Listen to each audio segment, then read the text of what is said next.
اس زمانے میں خدمت لینا ایک کریز ہو چکا ہے، اس لیے وہ گھر بڑے شمار ہوتے ہیں جہاں کام کرنے والی ہو، 1 ہو 2 ہو 3 ہو، لوگ اس پر فخر کرتے ہیں کہ ہمارے گھر میں تو 3 کام والیاں آتی ہیں۔ یہ کوئی فخر کی چیز ہے؟ بیمار کی خدمت کی جاتی ہے، خدمت تو بیمار کی جاتی ہے۔ کیا تمہارے گھر میں سبھی بیمار ہیں تو 3 آدمی کام کرنے آتے ہیں؟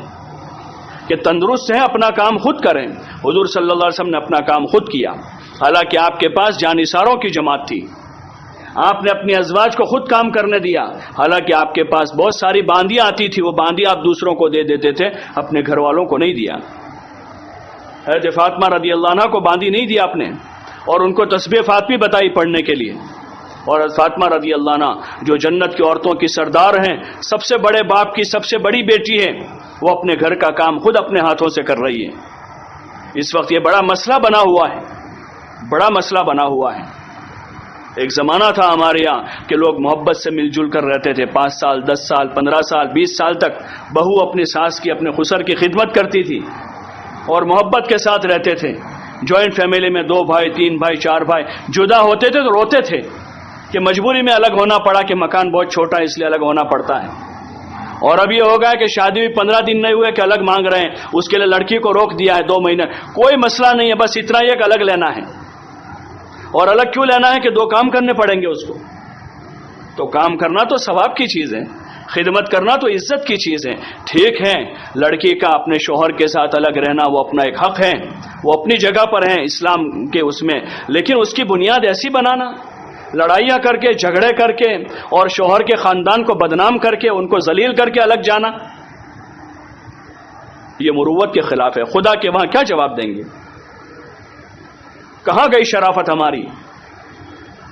کہاں گئی وہ شرافت؟ یہ مروت کے خلاف ہے، شرافت کے خلاف کی چیز ہے۔ خدمت لینا کوئی کمال کی چیز نہیں ہے، ہمارے مذہب میں خدمت کرنا یہ کمال ہے۔ حضور پاک صلی اللہ علیہ وسلم نے اپنی امت کی خدمت کی، آپ نے اپنی ازواج مطہرات کے ذریعے سے امت کی خدمت کروائی کہ کوئی مہمان آتا، کوئی مسافر آتا تو سب سے پہلے آپ اپنے گھر والوں کو پوچھواتے، معلوم کرواتے کہ کچھ کھانا پینا ہے یہ مہمانوں کے واسطے، تو ازواج مطہرات اپنے گھر کا کھانا ان کو دے دیا کرتی تھی۔ کوئی حاجت مند آ جاتا تو ازواج مطہرات اپنا کپڑا ان کو دے دیا کرتی تھی، اور خدمت کرتے تھے لوگ اپنی جان سے بھی اپنے مال سے بھی۔ خدمت لینا کوئی کمال کی چیز نہیں ہے۔ اللہ نے طاقت قوت دی ہے، اپنے کام خود کریں، اپنے گھر کا کام خود کریں، اس میں صحت ہے، تندرستی ہے، ہاں اس میں صحت تندرستی ہے، اس میں محتاجگی نہیں ہے۔ اپنی بیٹیوں کو نصیحت کریں کہ بیٹا 2 کام کرنے سے تم کمزور نہیں ہو جاؤ گی، بلکہ خدا تمہیں اس کا اجر دے گا۔ ہمارے نبی نے خدمت کی ہے، کام کرنے سے تم دبلی نہیں ہو جاؤ گی، بلکہ کام کر کے عزت ملے گی۔ 2 مسلمان کی اگر خدمت کا موقع ملے تو بیٹا خدمت ضرور کر لینا، اور پھر وہ خدمت تمہارے شوہر کے والدین کی ہو جو تمہارے شوہر کے ذمہ اصل ہیں۔ ماں باپ کی خدمت اصل اولاد کے ذمہ ہوتی ہے، تو بیٹی کو کہہ کر رخصت کرے کہ بیٹا تمہارے شوہر کے ذمہ جو خدمت تمہارے شوہر کے والدین جو تمہارے ساس خسر بن کر ہوں گے وہ تمہارے والدین کی طرح ہیں، ان کے 2 کام کر لینا، تو اس سے تمہاری عزت تمہارے شوہر کے دل میں بھی بڑھ جائے گی، اور اللہ کے وہاں تم کو اس کا اجر ملے گا۔ اپنی بیٹیوں کو نصیحت کریں۔